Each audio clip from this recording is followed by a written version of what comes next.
This is an in-service training program presented by Nutrition Care Systems. Today's topic, thickened liquid diets.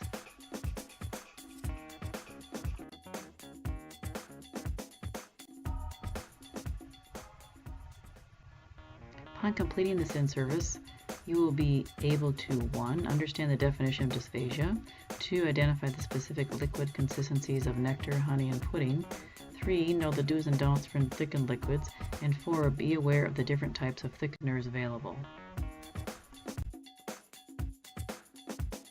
What is dysphagia? It's a medical term for the symptom of difficulty in swallowing.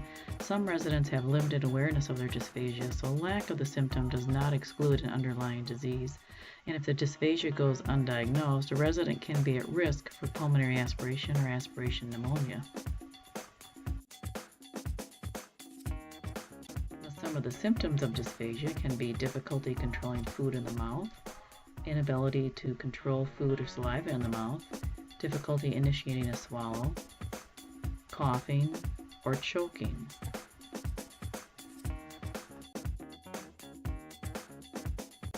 Other symptoms include frequent pneumonia, an unexplained weight loss, gurgly or wet voice after swallowing, and nasal regurgitation.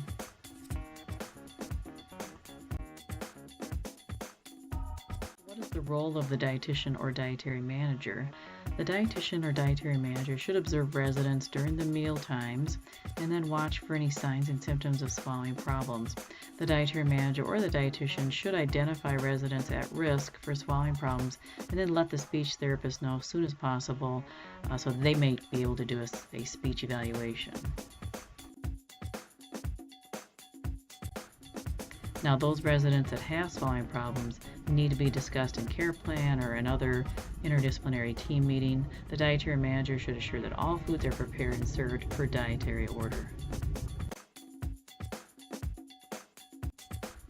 Now, the role of a speech therapist is that they will screen residents with any potential problems, and then they will monitor residents during meal service to identify any other potential swallowing problems. The speech therapist is going to recommend the appropriate diet texture and liquid consistency based on their medical condition. And all residents requiring thickened liquids as recommended by that speech therapist and ordered by the physician will be served liquids in a form that's going to minimize the risk of choking and aspiration. We'll talk a little bit more about what those are. So what are the types of thickened liquids? All liquids must be thickened according to a specific consistency, either nectar, honey, or pudding. Nectar thick liquid, or NTL, is thickened to nectar consistency such as apricot or peach nectar. Honey thickened liquid, or HTL, is liquid is thickened to a honey consistency. And then pudding thick, which is PTL, liquid is spoon thick, as same as in pudding. Some do's and don'ts for thickened liquids. No thin liquids, example coffee, water, milk, broth, soup, or soda must be served. Do not serve anything that melts in the mouth, such as ice cream, ice, sherbet, or popsicles, because these can turn to thin liquids once melted, and that can be a problem for the resident. Do not add ice to thickened liquids, because when the ice melts, the thickened liquid becomes thin. Avoid moist and juicy fruits, for example, oranges, grapes, watermelon, pineapple, or grapefruit. These have thin juices which can enter the lungs.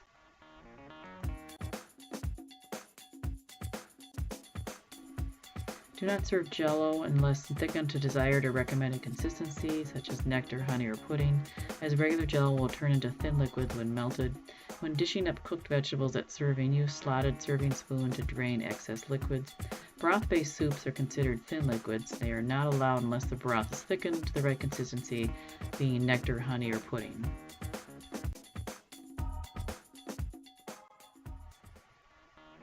Don't serve foods that have mixed consistencies, for example, canned fruits.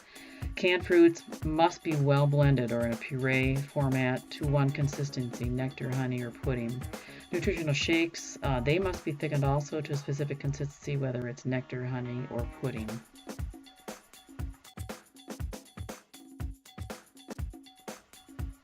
Before Before serving thickened liquids to residents, make sure you stir to ensure proper consistency. The consistency of the thickened liquid can become altered if left sitting for long periods of time.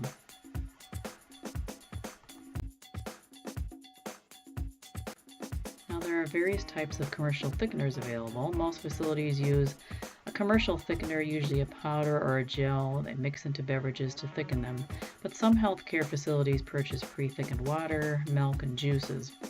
Thickeners help to keep the food cohesive and form a bolus, which is a soft mass of chewed food ready to be swallowed. Makes it easier for the resident to swallow.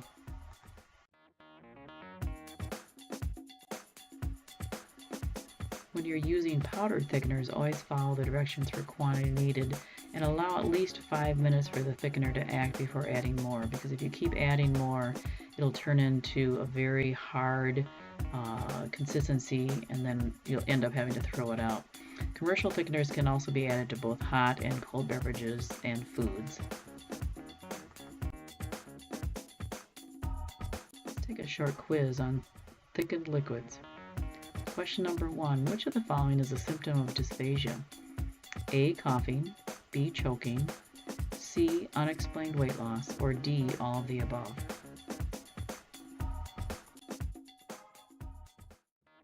And the answer to question number 1. Which of the following is a symptom of dysphagia? And it would be D. All of these are symptoms: coughing, choking, and unexplained weight loss.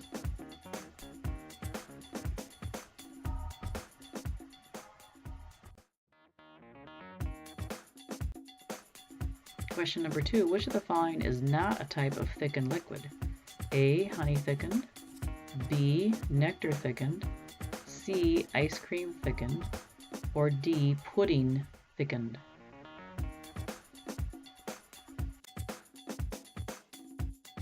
And the answer to question number 2. Which of the following is not a type of thickened liquid? And of course would be C. Ice cream thickened.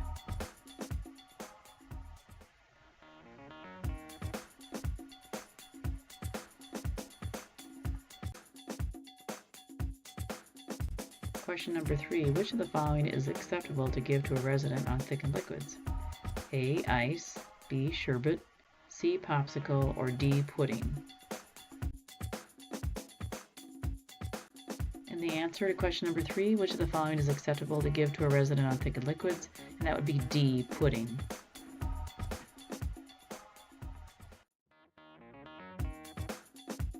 Question number 4 is true or false.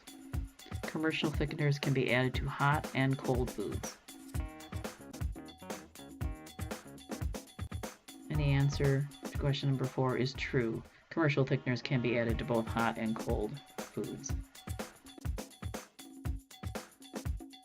Question number 5 is true or false. The speech therapist has a critical role in screening residents with potential swallowing problems.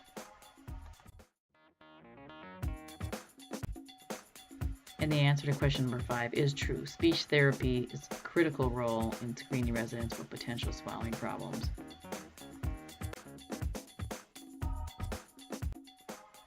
Thank you for your participation in today's program. Our goal is for you to use this information in your daily work. We hope you are well served today and every day.